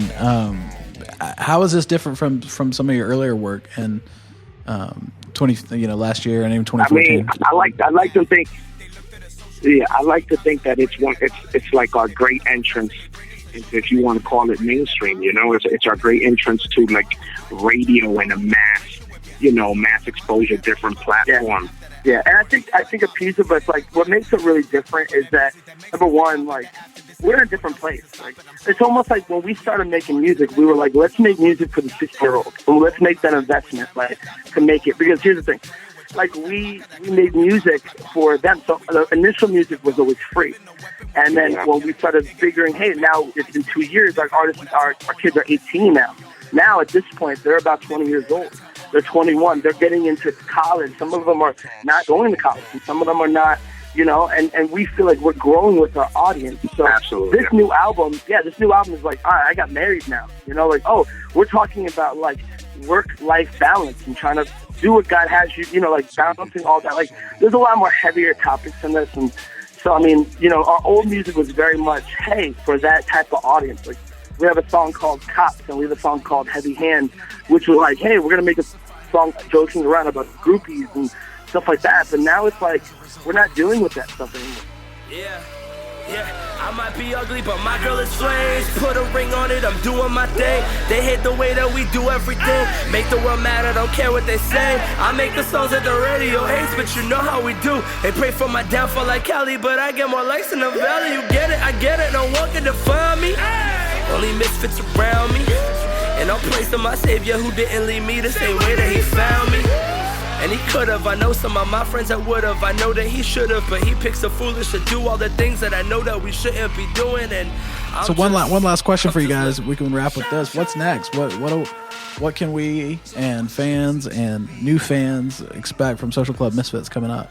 Coming off the EP that we just did, the Misfit Generation, it's almost like me and Marty started all over again. It's like no matter how many projects we drop, it's always our first time. Like this time, it's our first time on Capitol. So we've been blessed to be veterans, but we're still like we're always coming out our first time. So I feel like we're on the cusp of seeing what this first wave is going to look like. And we're even planning for this year, just for the fans, like new album in the fall. That's definitely happening. We're finishing that. We're going to the studio in like another month. We're going to finish it up. We have a new album in the fall. We're thinking about more tours and just how could we, like our thing is this, the Misfits is like our community. Like how can we gather more together? So we're thinking more fall tours. And there's a lot of bucket list things, like for instance, that we want to accomplish, the things that we never we never had the opportunity to say, hey, we want to perform at Night of Joy or Rock the Universe, and those opportunities are like coming to us now because of Capitol and our new booking company, and so it's almost like it's laid a great foundation for the next 10 years where. We want everything to get bigger. We want to be able to cross genres, and I think one of our goals is to do a House of Blues tour and just stuff that is been in our hearts and we've been planning about for years. Like now we finally get to do it. We get it regardless. We got in the water, created the way that they ride now. That was Social Club Misfits. Check out their new album, The Misfit Generation. It's out now.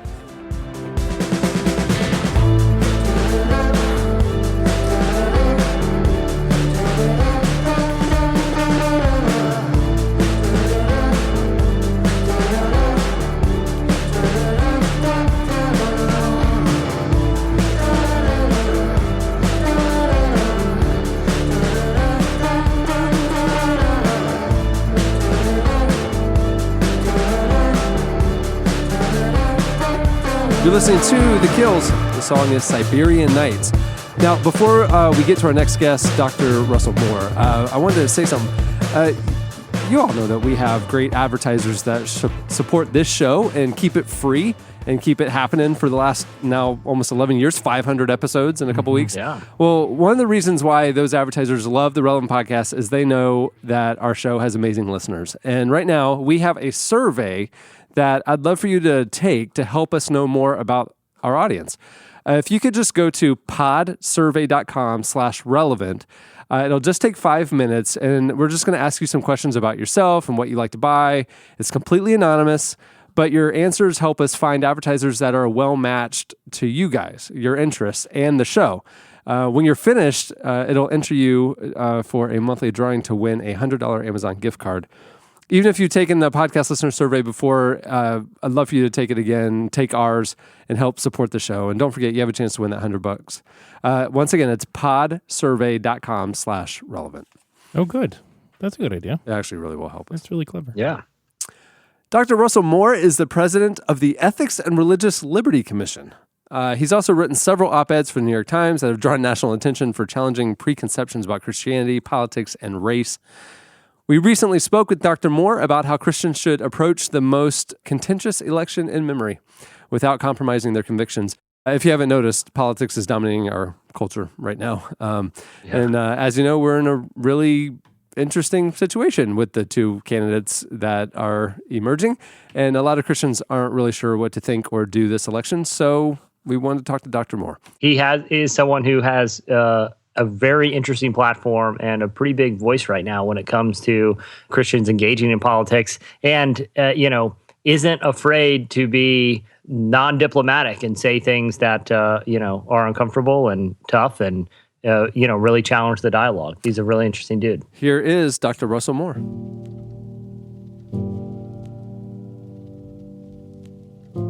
You wrote this article with heavy reference to whiteness and multi-ethnicity, but with no clear response to, say, somebody's comments this way or that way.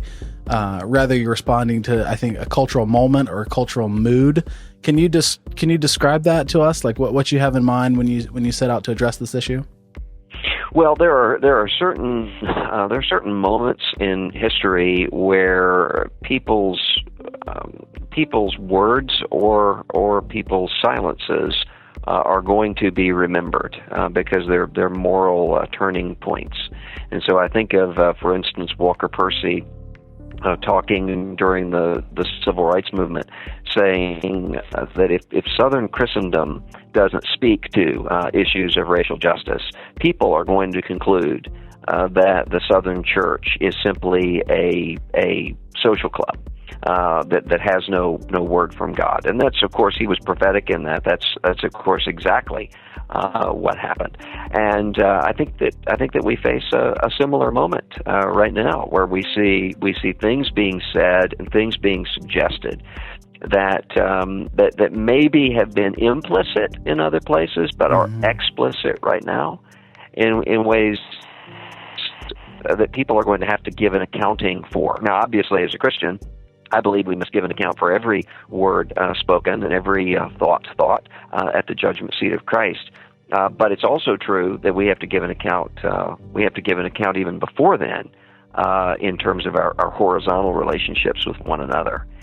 And so that's what I'm concerned about. When you see in an election year, a lot of the attention is given to who's up and who's down, and who's going to win and who's going to lose, and what's going to happen as a result. And all that's important, and I don't discount that. And I think those are important conversations. I think even more important than that is what happens to us when we participate in some of these things. What happens? And I think for me, a defining point here probably is autobiographical. Yeah. And that is where I lived. I was living right in a stone's throw from New Orleans during a governor's race in 1991, in which a neo-Nazi, a former Grand Wizard of the Ku Klux Klan, David Duke, was running for governor. And Duke was saying, "Oh, I've reformed my life. I'm not a Klansman anymore. I'm not talking about racial issues. I'm instead simply talking about law and order and about getting people off of welfare and all of these sorts of things." And I saw people who previously had a kind of moral authority who threw that away and were able to excuse David Duke and to support him. And, oh, well, he's the lesser of two evils. And, oh, well, he's just saying what everybody else is thinking, all of those sorts of things. And they've never recovered from that. And I think that in many ways we face some similar turning points right now.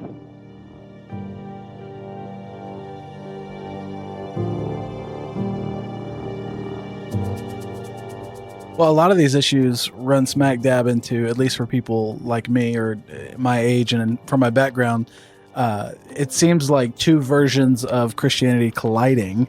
Often we've grown up in an Americana-driven Christianity or Americana-driven Sunday mornings, at least. And so for these things to take a sharp divide here where, so-called, or the GOP goes one direction and Christian conscience seems to be leading in a different direction. It's almost a crisis of faith for some, I would imagine. And so how would you say we go about parsing those things out? Well, I think one of the problems is that even before you get to the church, politics in America has become a religion. And so what people are doing when they're voting and when they're joining their political parties and when they're consuming their media, it's not simply about here's our vision for America, and we believe that this is a better vision for America than what other people are articulating. Instead, it's become a way of vicariously participating in winning and losing. So it's kind of the experience that someone has when his college football team wins a bowl championship or something. It's the reason that guy's dancing around his living room is not because he feels so happy for the players. It's because he's a winner. It's his team and he's won. Yeah.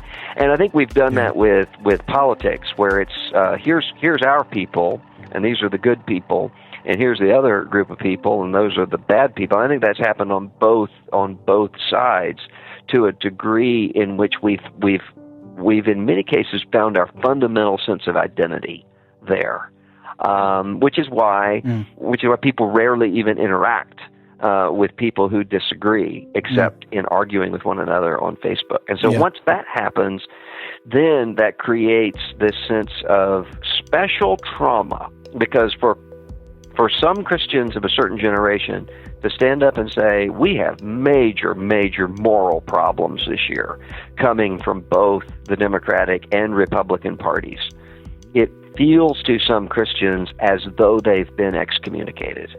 And the reason for that is because in some ways they have, because this was their church.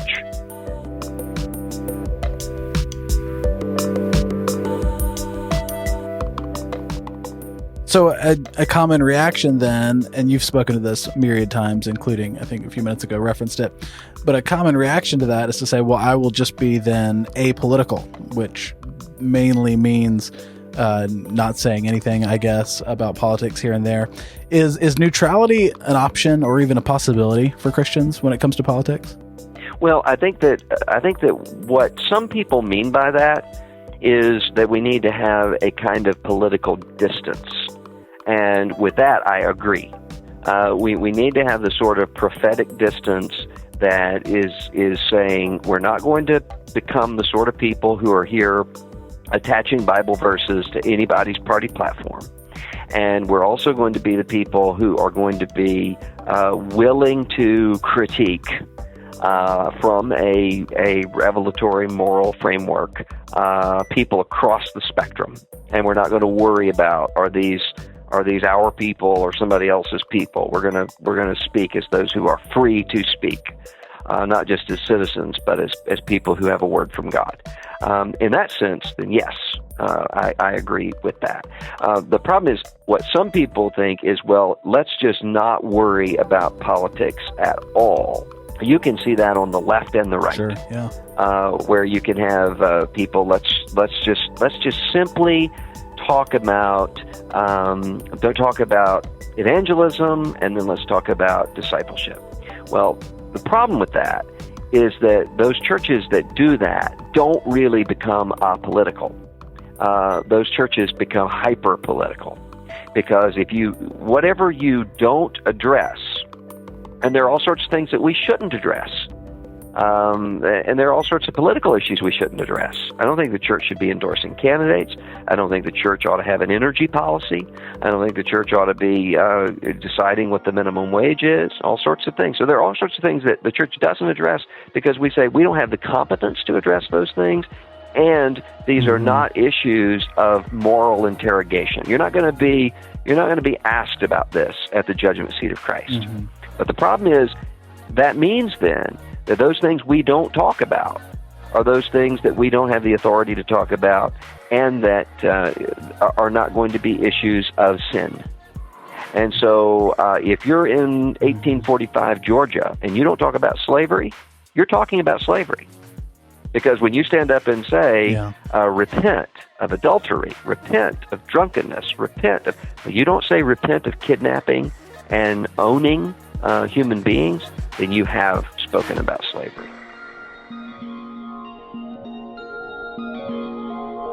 That was Dr. Russell Moore. You can follow him on Twitter at Dr. Moore.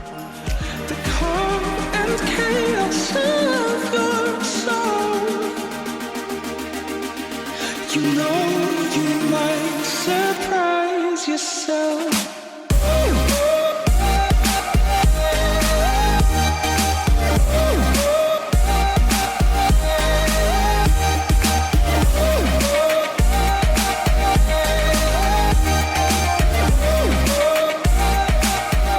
You're listening to Jack Garrett, song of Surprise Yourself. It's the Griffin and Manila Killa remix. I thought it was. Yeah. I could hear Griffin. I could hear Griffin, but there was like... I hear it now. Is that Manila Killa? There was a little note. There was notes of Manila, but I wasn't quite sure. Was it Singapore Killa or Manila Killa? Oh, it's Manila. Now that is Griff. That is classic Griffin and Manila. Yeah. So I'm glad they did a remix of it. So we have a couple of corrections and apologies. I don't feel like I do. Oh, yeah, I have one. Yeah. I don't know if this is part of Go ahead. I said that Rocky fights Ivan Drago in Rocky 3. Wow. And the fact is he fights Ivan Drago in Rocky 4. Wow. Rocky 3 is Clubber Lang, played by Mr. T. Several people on Twitter. You should really apologize. Very upset about that. I should apologize to Ivan Drago. Please call me Ivan. He stopped returning my tweets and blocked me years ago for unrelated matters. Before we get to last week's feedback, we have a package here that arrived this week, a note from Jeff Payne, listener Jeff Payne. Oh, yes, Jeff. So there's a long note, very nice note. Appreciate it. But basically, he written sent us... by hand. Yeah, written by hand. And not It's a lot of scratching out either. Lost skill. A hard note to write. Yeah. But he sent us something for the podcast studio wall, an actual non-working Zune. Yeah, that I'm sure is loaded with podcasts 1 through 25 in it. And lots gigs of malware. It is. So we now have an 80 gig Zune from Jeff that will definitely make its way onto the wall. It feels fitting. It's nice to have a Zune. It feels like we we're haven't home. gotten any care packages from our listeners lately, so I No, wanted to say a special thank you to Jeff. We went for through stepping a up. run of foreign candy for a while. We got some fun stuff from Canada. Lots of snacks from Canada, like those tomato chips. You know, Don't like even start with those. the tomato flavored Those were potato chips. so good. They were, weren't they? Well, the ketchup in Canada is wonderful. It's a whole different thing. It's called maple syrup, and it's so much better. It's amazing.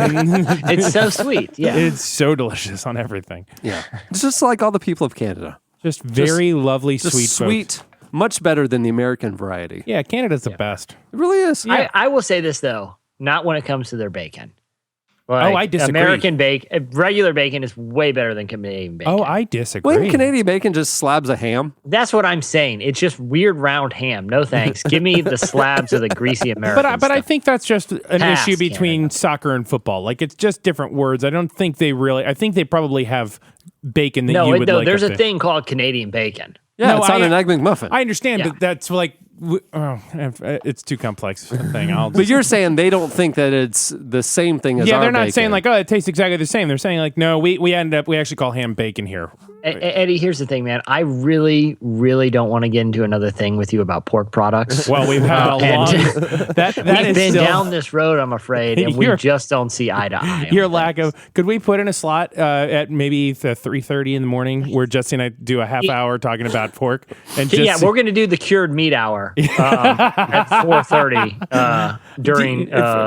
For those of you that During do not Bangkok know, and I don't want to get too deep into this, there is a long-standing conversation that Jesse thinks that all meat that comes from a pig is the same, and he contends that bacon. No, I said pork and ham. Yeah. Okay. Yeah. That they shouldn't be. It's pig meat. And it is like pig meat should be a category. It makes no sense to me, Eddie. Except that that they people look like you different and they taste not only different. give things a different name, but you'll call you'll break it down by nationality. But this like is why Canadian it's bacon. It's not Canadian bacon. Did the Canadian bacon come from a Canadian pig? No, it's just another pork product, Eddie. What are you failing to see here? We're in a ditch right now, and we're never getting. It out is of a it. 3-year-old ditch.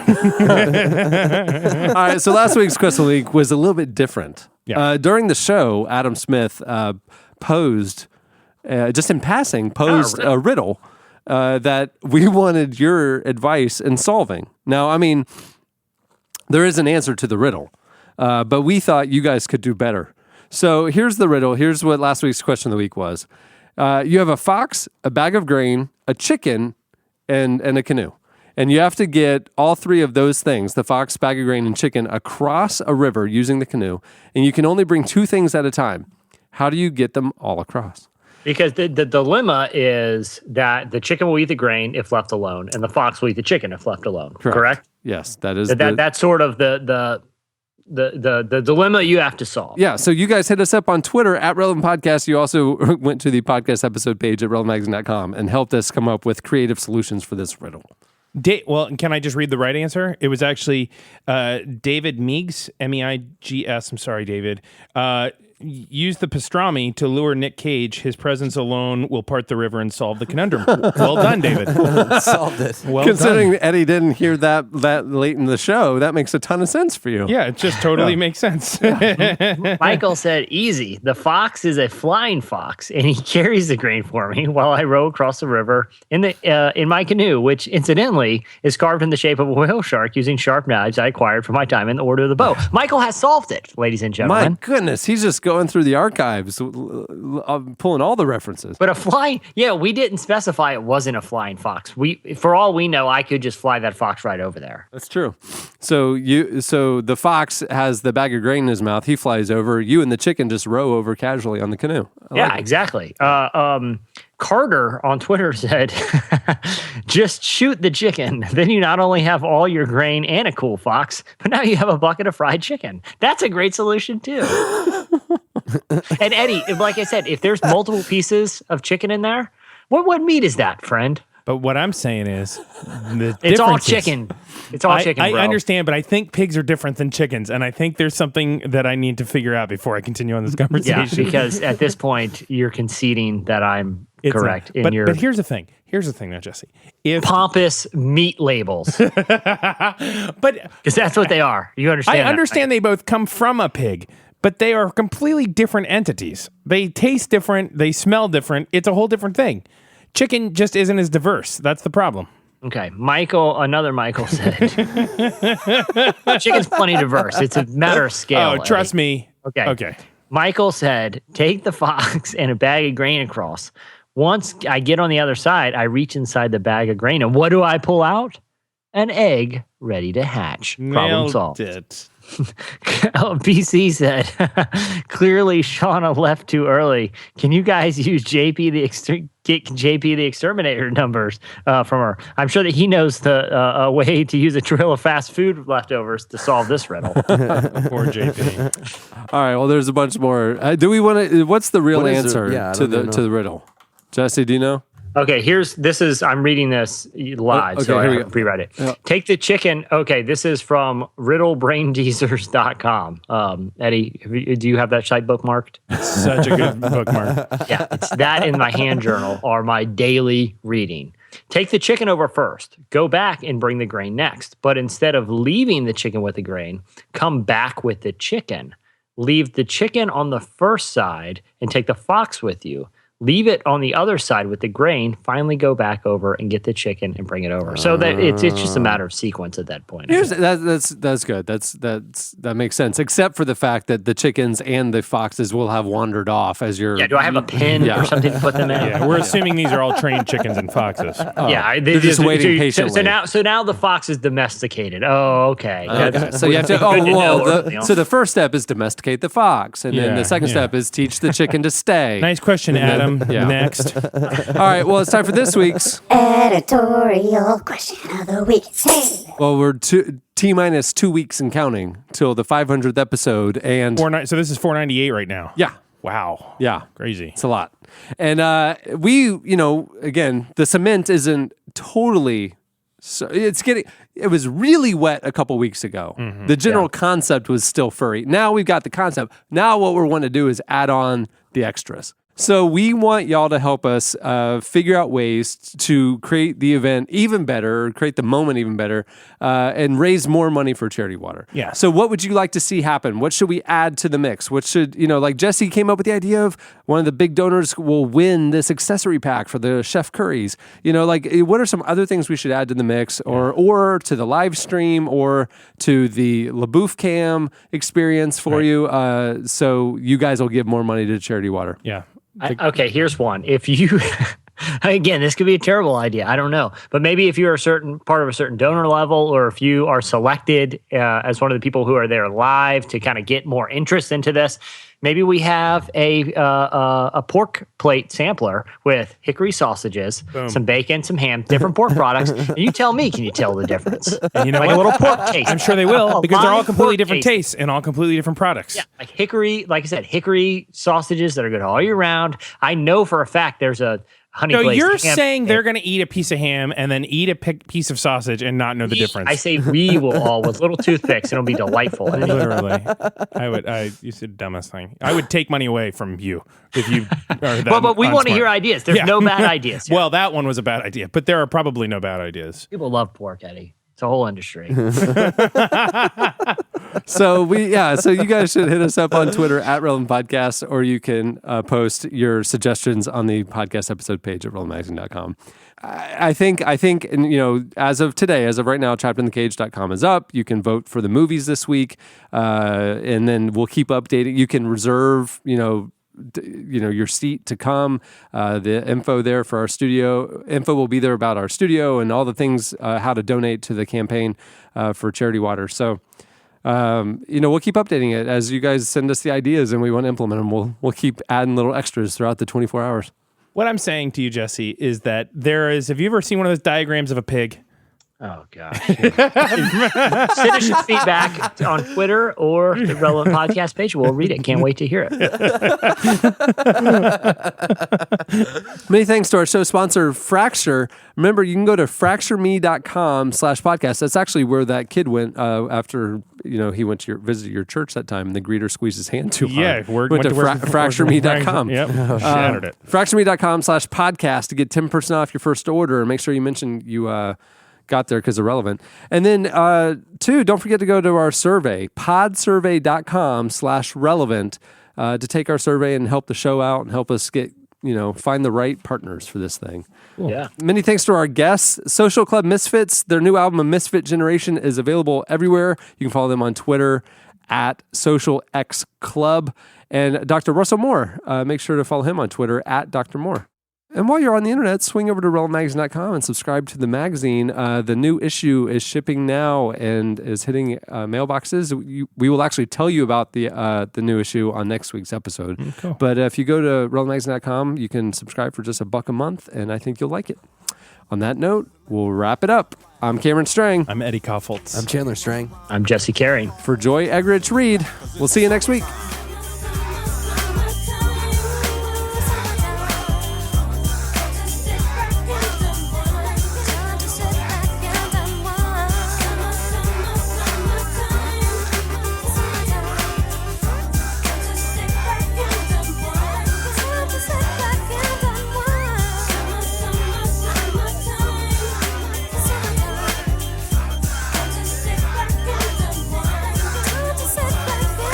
Thanks for listening to The Relevant Podcast. Connect with us on Twitter @RelevantPodcast and get bonus material from this episode and more at the podcast section on relevantmagazine.com.